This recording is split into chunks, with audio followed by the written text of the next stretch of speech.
Hello दोस्तों, board exam with Pankaj में आप सभी का स्वागत है। हम लोग 12th फिजिक्स का short answer type question discuss कर रहे हैं। ये उसका पार्ट 7 है। अभी तक जो पार्ट 6 तक नहीं देखे हैं वो देख ले जाकर प्ले लिस्ट में। 12th फिजिक्स का एक प्ले लिस्ट बना होगा जिसमें 6 पार्ट होगा। देखिए क्वेश्चन क्या कह रहा है। क्वेश्चन बोल रहा है कार्बन प्रतिरोध का कलर कोड से आप क्या समझते हैं। बिहार बोर्ड एग्जामिनेशन 2020 में पूछा गया है। सभी क्वेश्चन पूछा गया है।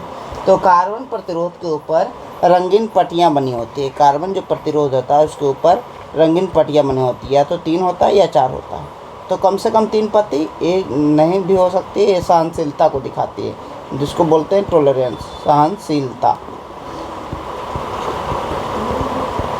और तीनों इसके सहायता से क्या प्रतिरोध ज्ञात करते हैं। इसके सहायता से प्रतिरोध ज्ञात करते हैं। कहेंगे कार्बन प्रतिरोध के ऊपर 3 या 4 रंगीन पट्टियों की सहायता से उसका प्रतिरोध तथा सहनशीलता ज्ञात करने को कार्बन प्रतिरोध का कलर कोड कहा जाता है। क्या बोले? कार्बन प्रतिरोध के ऊपर 3 या 4 रंगीन पट्टियाँ होती है। रंगीन पट्टियाँ होती है जिसकी सहायता से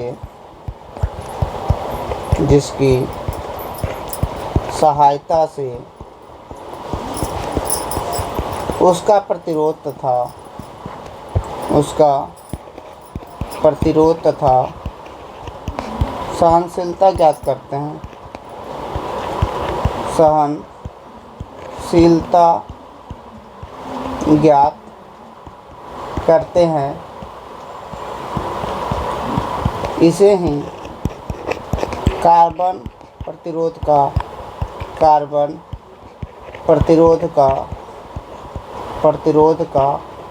कलर कोड कहा जाता है। कलर कोड कहा जाता है। आपको याद रखना है कार्बन प्रतिरोध पर 3 या 4 या तो 3 रहेगी, कभी कभी चौथा नहीं भी रहेगा। तो 3 कम से कम 3 रंगीन पट्टियाँ या तो 4 रंगीन पट्टियाँ होती है। इसकी सहायता से क्या प्रतिरोध निकालते हैं। ये तीनों की सहायता से, इसकी सहायता से सहनशीलता निकालते हैं। तो इन प्रतिरोध और सहनशीलता निकालते हैं जिस कार्बन प्रतिरोध को, इसी को मिक्स रूप से क्या बोलते हैं, कार्बन प्रतिरोध का कलर कोड कहा जाता है। परिभाषा अच्छे से ध्यान रखिएगा। अगला क्वेश्चन कह रहा है 3:4 के अनुपात में 2 प्रतिरोध समानांतर कण में जुड़े हैं। यानी 2 प्रतिरोध जो है समानांतर कण में जुड़ा है। पहला 3:4 है। पहला अगर 3x मानते हैं, मान लीजिए प्रतिरोध को मान लेते हैं 3x है, तो ये कितना है 4x। कहाँ x कहाँ से लाएँ? जब भी अनुपात में होता है तो उसका अनुपातिक मान मान लेते हैं। माना कि अनुपातिक मान जो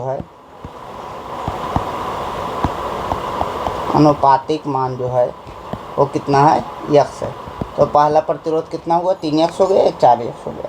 कहा इसमें उत्पन्न ऊष्मा के परिमाणों की तुलना कीजिए। तो ऊष्मा का फॉर्मूला क्या होता है, h फॉर्मूला होता है I²RT। बताइए, यहाँ से समझ में आएगा कि ऊष्मा जो है हमको प्रतिरोध दिया हुआ है। तो प्रतिरोध किस प्रकार निर्भर कर रहा है, तो ऊष्मा और प्रतिरोध में कैसा संबंध है, तो ऊष्मा प्रतिरोध में सीधा संबंध है। मान लीजिए ऊष्मा धारा में कहता है, तो ऊष्मा धारा में ऊष्मा H जो है I² का सीधा संबंध है। उसी प्रकार देखें जो H है R का सीधा संबंध है। तो H R में हम उसको अनुपात देखना है। देखिए इसका मतलब क्या हुआ, H1/H2। इसका मतलब हुआ H1/H2 बराबर R1/R2। अनुपात बराबर है। देखिए H1/H2 निकालना है, H1/H2 निकालना है। R1/R2 का मान कितना, R1 का मान कितना है 3x है। R2 का मान कितना हो 4x है। काटेंगे तो कितना होगा 3:4 कह रहा है तुलना करें। तो आपको याद रखना है क्या आंसर आया, H1 H2 का अनुपात आया 3:4 आया।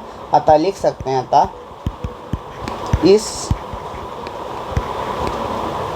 इन दोनों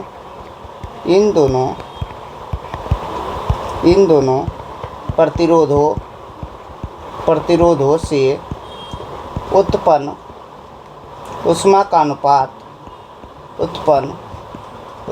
अनुपात कितना है, अनुपात 3:4 होगा। ये हमारा क्या हुआ, आंसर हो गया। अगला क्वेश्चन देखिए, कह रहा है 12 ओम के 4 प्रतिरोधकों को समानांतर क्रम में जोड़ा जाता है।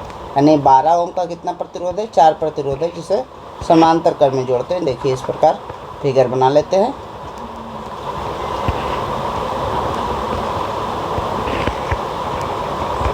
बारह ओम का 4 प्रतिरोध किस क्रम में हो गया, समानांतर क्रम में हो गया।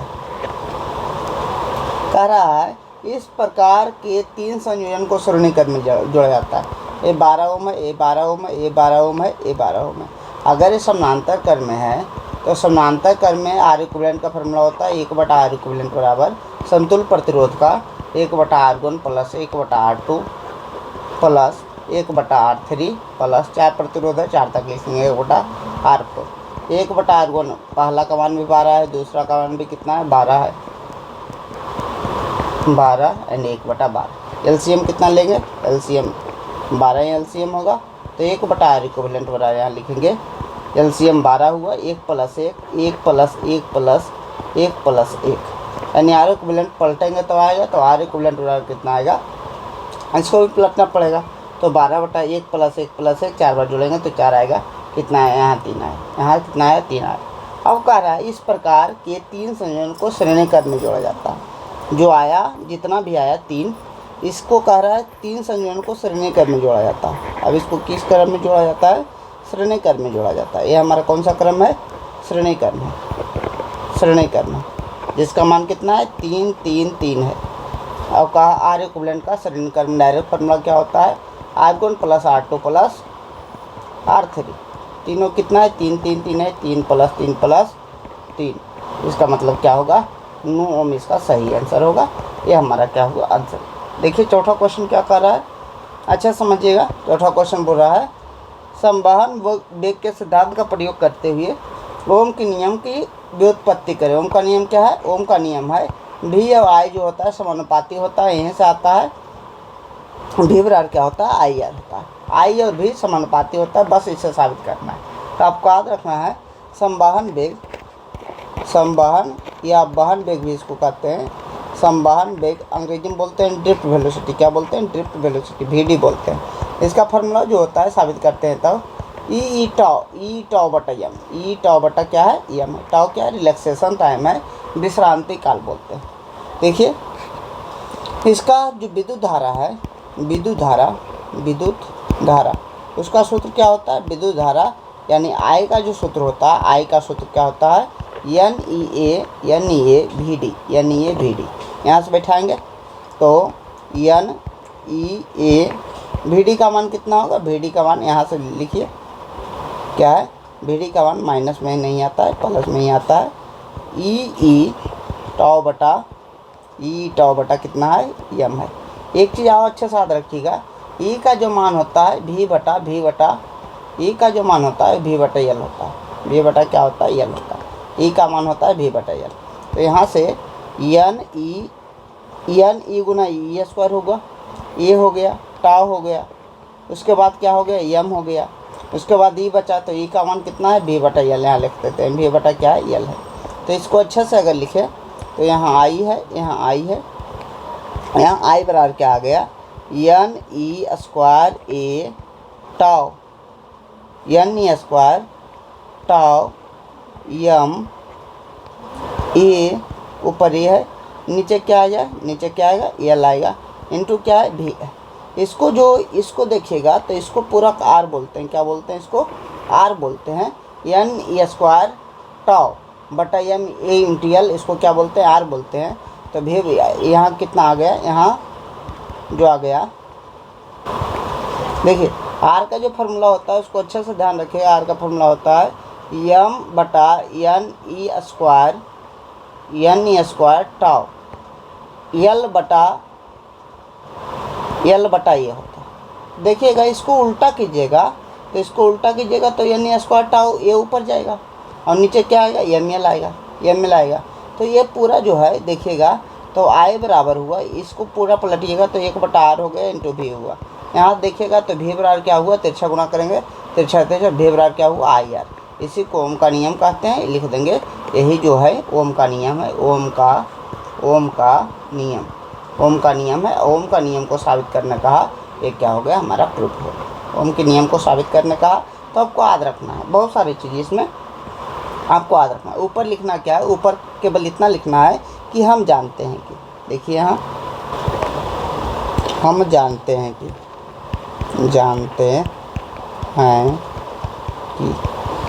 इसको भी लिख देना, इसको भी लिख देना। एक तो ये फार्मूला समान वेग का ई टाउ बटा एम, उसके बाद आई का फार्मूला यानी ये वी डी का मान यहाँ पुट किए, उसको कैलकुलेट किए। ई का मान कितना दिए, ई का मान V/L दिए। देखिए इसको आर का जो फार्मूला होता है इसको भी याद रख सकते हैं। आर का फार्मूला क्या होता है, एम बटा एन स्क्वायर टाउ एल बटा ये होता है ना, आर बराबर रो एल बटा ए।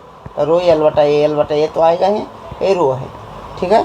तो रो एल बटा ए फार्मूला अगर ध्यान रहेगा तो आसानी से आपको अच्छे से साबित कर सकते हैं, ठीक है। आगे बढ़ते हैं। देखिए पार्ट नंबर क्वेश्चन क्या कह रहा है 100 वाट है, 220 वोल्ट रेटिंग का बल्ब 240 वोल्ट के साथ जोड़ा जाता है, तो विद्युत शक्ति क्षय की गणना करें। कितना है, पी का मान कितना है, पी का मान 100 वाट है, 100 वाट। उसके बाद जो ई वोल्ट है क्या है, भी का मान है, तो भी का मान कितना है, भी का मान 220 वोल्ट है। हम जानते हैं पी बराबर जो फार्मूला होता है V² बटा क्या होता है, आर होता है। देखिए यहाँ से पी का मान रखते हैं, पी का मान कितना है, पी का मान जो है 100 है, V² का मान 2 का स्क्वायर बटा क्या है, आर है। यहाँ से यहाँ कैलकुलेट करेंगे, तिरछा गुना करेंगे तो 100 × आर कितना होगा, 100 आर 100 आर बराबर क्या होगा 4 8 4 84, 22 का स्क्वायर कितना 84। इस पर कितना होगा 00 बैठ जाएगा, 00 कट जाएगा। तो यहाँ से आर का मान कितना आएगा, आर का मान 484 होगा। आर को आपको पता है, आर जो होता है नियतांक होता है, आर का मान नहीं बदलता है। अगला बार भी आर का मान यही प्रयोग होगा, ठीक है। अगला क्या कह रहा है, दूसरा बार कह रहा है जो कि पी का मान कितना रखा गया। अब पुनः जो है पी का मान जो है कितना रखा गया है, पी का मान तो निकालना है। पी का मान का विद्युत क्षय की गणना करना है, पी का मान निकालना है। भी का मान कितना दिया हुआ है 240 दिया हुआ है। हमारे पास आर का मान कितना है, आर का मान आया 484 है। फार्मूला लगाइए, पी बराबर V² बटा आर। देखिए पी का मान निकालना है, V² का मान कितना है 240 बटा आर का मान कितना है 484। 240 का स्क्वायर बटे 484, 240 का स्क्वायर 24 का स्क्वायर कितना होता है 676 होता है। 676 576 कितना होता है 576 होता है, पर 2 शून्य बटे 484। इसको कैलकुलेट कीजिएगा तो 119 आए, कितना आएगा 119 वाट। तो हमारा आंसर क्या हुआ, विद्युत क्षय कितना हुआ। अतः विद्युत क्षय बराबर लिखेंगे, विद्युत क्षय बराबर 119 वाट। ये हमारा क्या हुआ, आंसर होगा। देखिए आज के लिए इतना ही। अगले पार्ट में हम 5 क्वेश्चन फिर से डिस्कस करेंगे, तो अच्छे से आप लोग अपना तैयारी को करते रहिए। और जो भी दिक्कत हो आप आंसर में कमेंट में बता सकते हैं। जो भी दिक्कत हो उस कमेंट को उस दिक्कत को हम दूर करने की पूरी कोशिश करेंगे। Thank you so much for watching the video. Thank you.